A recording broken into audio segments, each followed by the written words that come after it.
Labadiena, mėly televizijos žiūrovai. Mano rankose karališkasis pitonas. Karališkasis piton regijus. O kodėl jis regijus, kodėl jis karalius? Nu, žvilgtarkit, kai sakant, jo raštas primena karališkąją karūną. Bent man taip atrodo. Kaip tikrumoj, juk kiekvienas mokslininkas, kuris krikštijo, tai tik tai jisai ir žino, kodėl jisai taip pakrikštijo. O mes tik tai galim spėlioti. Nes vėl Kėdainiuose, tropikariume, pas poną Rimą Barkauską. Ponas Rimai, sakykit, šitas karališkasis pitonas pas jūs senai gyvena? Taip jau senokai, jam bus apie 5 metus. Apie 5. Įsivaizduokit, mėly televizijos, kaip gerai čia įrengti terariumai, jeigu pitonai, jeigu kiti ropliai čia gali gyventi nepaprastai ilgai. Pas poną Rimą Barkauską įrengti terariumai taip, kad jie gyventų, atrodo, lyg tai savo tėvynėje. Ten ir šilta, ten ir šviesu, ten ir drėgna, jeigu tos drėgmės reikia, arba sausa, jeigu tenai dykumų padarai. Taip, kad štai ir šitam karališkam pitonui, kaip matot, jisai priklauso prie tų mažesniųjų, šiek tiek smulkesniųjų pitonų. Bet fantastiškai gražus, pažiūrėkit, kaip jisai tiesiog rubuilis. Nu, man jisai nuostabus, o ponui Rimui tikriausiai irgi jisai labai patinka. Nu, to labiau, kad jūsų išaugintas. Taip, karališki pitonai, karališkų pitonų gimtinė yra Centrinė Afrika. Ten jis gyvena džiunglėse, taip pat nevengia ir pas žmonės į būstus užšliausti. Šitas gyvūnas dar turi kitą pavadinimą dėl savo būdingo jam elgesio. Kada jam gresia pavojus, jis susisuka į kamuolį ir galvą slepia to kamulio viduje. Todėl jis yra vadinamas kamuoliniu pitonu. Nu, bet jūs tų pitonų, kiek aš žinau, tai ir turite ir daugiau. Ir štai pas mus yra labai didelis, įspūdingas, baltas, beveik baltas. Tai albinosas pitonas, taip? Taip, tai tigrinis pitonas albinosas. Natūrali spalva jo labai skiriasi, o šitas yra albinosas, jis neturi pigmento, todėl jis toks kaip ir bespalvis. Gamtoje tokių gyvūnų sutinkama labai retai, o jeigu ir pasitaiko labai retai, bet jie greitai ir žūsta, todėl kad jie negali pasislėpti ir jie tampa labai pastebimi. Kiek žinau, tai jie išauga vieni iš stambiausių pitonų. Taip jie užauga iki 5-6 metrų ilgio. O viešpatie, 6 metrų, įsivaizduokit, tai koks svoris tada jau galėtų būti? Na, jau sunkoka pakelti. Vienam ko gero ir neišeitų tokį. Pone Rimai, man įspūdingiausias iš jūsų tų visų pitonų, tai žaliasis pitonas. Žaliasis, kuris kabo, lyg koks kudras ant šakos. Taip, Naujosios Gvinėjos žaliasis pitonas gyvena ant medžių šakų, skirtingai negu kiti. Ant žemės šitą gyvūną galima pastebėti tik tuomet, kada ar yra labai karšta, ar jisai šiaip blogai jaučiasi. Jis net ir medžiojant medžių šakų ir vandenį geria persisvėręs, bet nepaleisdamas šakos. Taip pat ir kiaušinius deda medžių drevėse, aukštai medžiuose ir šildo kaip ir visi pitonai. Tai yra gana įdomu, nes tai vieninteliai ropliai, kurie savo dėtis kiaušinių šildo. Vyksta... O kokiu būdu šildo, juk jie šaltakraujai? Taip, raumenys jų virpa, susitraukinėja raumenys ir įsiskiria energiją ir būtent taip jie šiek tiek pakelia savo kūno temperatūrą. Bet tai vyksta tik tuomet, kada jie savo dėtį inkubuoja. Pane Rimai, virš jūsų galvos man labai įspūdinga yra ta rykštinė gyvatė. Žiūrėk, tikras džiunglių gyventojas, žalia, žalutėlė. Ir šakų jūs padarėt labai daug. Vadinasi, jį gyvena tarp šakų. Kaip jį prisitaikė tam gyvenimui? Šios gyvatės labai puikiai prisitaiko prie aplinkos. Jos imituoja medžių šaką, taip pat tarp žalios lapijos tampa visiškai nepastebimos. Na, o jeigu jau kas aptinka, išgazdina šitą gyvatę ir jinai nespėja pasprukti, tuomet jinai ima gazdinti. Jinai pradeda keisti spalvas, įsipučia, padaro tokią puolimo pozą ir tikrai atrodo gana Gana baisiai. Gana įspūdingai. Sakai, ponia Rima, bet jinai tokia plonytė, kad aš neįsivaizduoju, kuo jį gali maitintis. Ir antras dalykas, gyvatė, o jūs vat atidarėt, lyg tai su pirštais liečiat. Ši gyvatė maitinasi gamtoje pagrinde driežais. Na, nelaisvėje jie galima pripratinti sunkiai, bet galima pripratinti ir prie lengvesnio maisto, lengviau pasiekimo maisto. O šita gyvatė yra šiek tiek nuodinga, bet žmogui jinai visiškai nepavojinga, todėl kad jinai turi giluminius nuodinguosius dantis. Ir žmogui netgi ir kasdama jinai negalėtų pasiekti šitai. Nes nuodingi dantis giliai gomuriai, Taip, kai sakant, taip. reikėtų pirštą įkišti. Taip, reikėtų kišti. Kas gyvatė įkiš pirštą į nasrus? Na ir ne taip lengva būtų ir įkišti, nelabai Man atrodo, leistųsi. kad nuostabi gyvačiukė, bet išlaikyti ją sunkoka. Jūs maitinate ją driežiukais kiek aš. Taip, driežiukais, retsykiais susigauna ir varliuką, ir peliuką retsykiais, bet jau pagrindas yra driežai. Mityba gan sudėtinga. Taip, o dabar jau nuo tokios mažytės gyvatės aš norėčiau perėti prie stambaus žalčio. Prie stambaus Tai yra žalčio. Va, laibovo- žiūrėkit, jisai įsižiojęs dabar tenai siaubas, kaip rodo savo nasrus.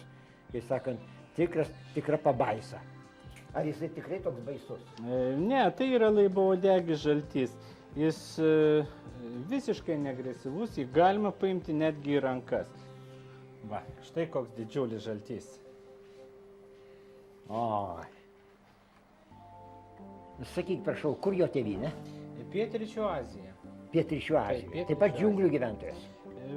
Nu taip, biotopas labai įvairus. Įvairus. Labai įvairus. O prie namų sutinkamas? Sutinkamas ir prie namų. Jis daugiau toks kalnų gyventojas. Bet atvirai pasakius, prie namų geriau jam nepasirodyti, kiek aš suprantu, nes ten tose kraštuose tai yra delikatesas, mėly televizijos žiūrovai. Į turgui gali nusipirkti ir netgi atmatuos tau pusę metro ar metrą, kiek tenai yra. Nu čia įspūdingas, jisai kainuotų jau nemažai. Bet tai atvirai pasakius, valgyti tokį tai aš tiesiog neįsivaizduoju, kadangi tikrai nuostabus ir mielas padarėlis. Bet aišku tas, kas nebijo žalčių. Žaltys yra nebaisus ir nepavojingas. Taip kad kartais tik tai gali įkasti. Nu, įkasti gali, kadangi dantukų jisai turi apie 50. 25 iš apačios, 25 iš viršaus ir kaip grybštas, nu tai kągi. Ne, bet tai tik tai pradurto odą, šiaip odos jisai neprakanda, tik tai gali pradurti, o kad nuplėštų ten ar iškastų kaip šuo ten gabalą, tai to tikrai negali būti.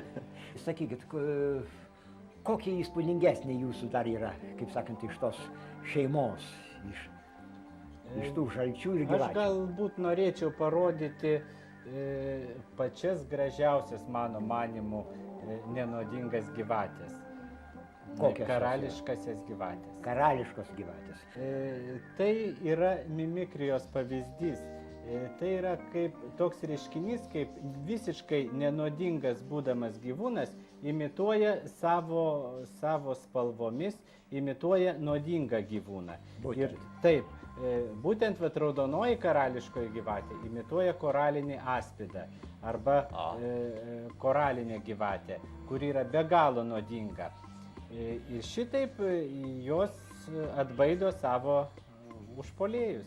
Vadinasi, žalčiai imituoja gyvates ir todėl jų nieks neliečia, kadangi jo mano, kad čia yra gyvatė. Taip verta susimastyti, o Beje, gal suklysi. Man žinomas atvejis, kaip Maskvoje žmogus nusipirkęs va tokią karališką gyvatę, bet jis manė, kad tai žaltys, o jam įkando ir dėja jo gyvenimas baigėsi, kadangi čia gali būti mirtinai nuodinga. Šiaip jos dar yra nedidukės, o jos užauga iki 1,5 metro ilgio.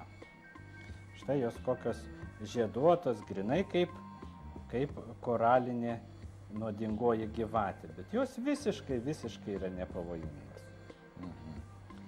Štai labai smagios, labai gyvos, labai judrios. Supranti, irgi taip pat plonytės, siauros, bet sakykit, nu vis tik jų grobės, argi pelė galėtų praryti? Gali praryti, laisvai praryja suaugusią pelę jau. Netgi suaugusią pelę? Taip. Nu, matot, nors gyvatės galva yra labai maža, bet ji turi nesuaugusius apatinius žandikaulius. todėl rydama grobį, jie ir šitie žandikauliai prasiskleidžia ir todėl Išsižioja labai išsižioja plačiai. taip ir todėl gali praryti žymiai didesnį grobį, negu yra galva. Praktiškai net sunku patikėti, kokį stambų grobį gali jos praryti. Dar viena iš karališkų gyvačių, tai yra lietuviško tokio pavadinimo kaip ir dar neturi. Lotyniškas pavadinimas Lampropeltis peromeliana. To aš ją ir atnešiu. Pone Rima, kiek aš žinau, tai būtent šitų aspidų arba nuodingųjų gyvačių, tikrai koralinių, yra daug rūšių. Ir tai tuo pačiu ir žalčių taip pat yra daug. Taip, ir jie būtent pamėgdžioja tų gyvačių, kurių teritorijoje jie gyvena, atspalvius. Todėl mes matėm vieną karališką gyvatę, kitą karališką gyvatę ir jos ganėtinai skiriasi savo išvaizdą. Mėly televizijos žiūrovai, būtent mimikrijai tai ir būdinga, kad tas gyvūnas, kuris pamėgdžioja nuodingą, pavyzdžiui, kad ir šiuo atveju gyvatė, tai turi būtinai gyventi toje pačioje vietoje kaip ir gyvatė. Ir dar vienas požymis yra, tai būtent jis turi būti pakankamai retas. Jis turi būti retesnis netgi už gyvatę. Tik tai tada, kai sakant, jisai išlieka, nes gyvūnai pripranta, kad gyvatė nuodinga ir tada jo išvengia. Dar vienas įdomus momentas, kad šitos nenuodingos gyvatės, jos netgi gamtoje minta kitomis gyvatėmis, tame tarpe ir labai nuodingomis gyvatėmis. Tai šitie žalčiai minta? Taip, netgi šitomis, kurių spalvas jie imituoja. Netgi tos, tai reiškia savo šeimininkus pareigia. Karališkos gyvatės dar jos turi tokią savybę, kada jas užklumpa, jos ima vibruoti uodegą ir daužyti į žemę, į aplinkui esančius augalus ir išgauna tokį panašų lyg barškuolės garsą. Tai irgi padeda šitam gyvūnui apsisaugoti. Štai čia visiškai kito tipo karališkasis žaltukas. Man tolimuose rytuose teko matyti irgi taip pat žaltį, kuris irgi plakė uodegą į žemę ir buvo nepaprastai gražios spalvos, raudonas beveik, bet tai mutantas buvo. Šiaip normaliai, bet žiūrėkit, va šitas, jis sako, ir imituoja savo spalvą barškuolę. Vadinasi, čia irgi mimikrijos tikras pavyzdys. Šitos gana pikčiurnos yra, bet aš žiūriu, kad pas jūs netgi tie pikčiurnos irgi pakankamai jaukiai atrodo. Šiaip nereikia daryti tokių staigių judesių ir paprastai imant žaltį į rankas, jie labai greitai įpranta. O vėliau tai jiems netgi ir patinka būti ant rankų, nes jie jaučia šilumą, taip jos savo niekur nesistengia nušliaužti ir mėgsta pasišildyti ant delno, ant kaklo. Mėly televizijos žiūrovai, apžiūrėjom visą žaltyną, gyvatyną, kaip sakant, nežinau, kaip jums patiko man laida, bet aš ponui Rimui labai dėkingas ir linkiu, kad dar daugiau jūs turėtumėt savo tropikariume šitų įdomių roplių. Tikrai nuostabus įdomus ropliai. Man labai patiko. O jums iki pasimatymo, mėly televizijos žiūrovai. Viso gero.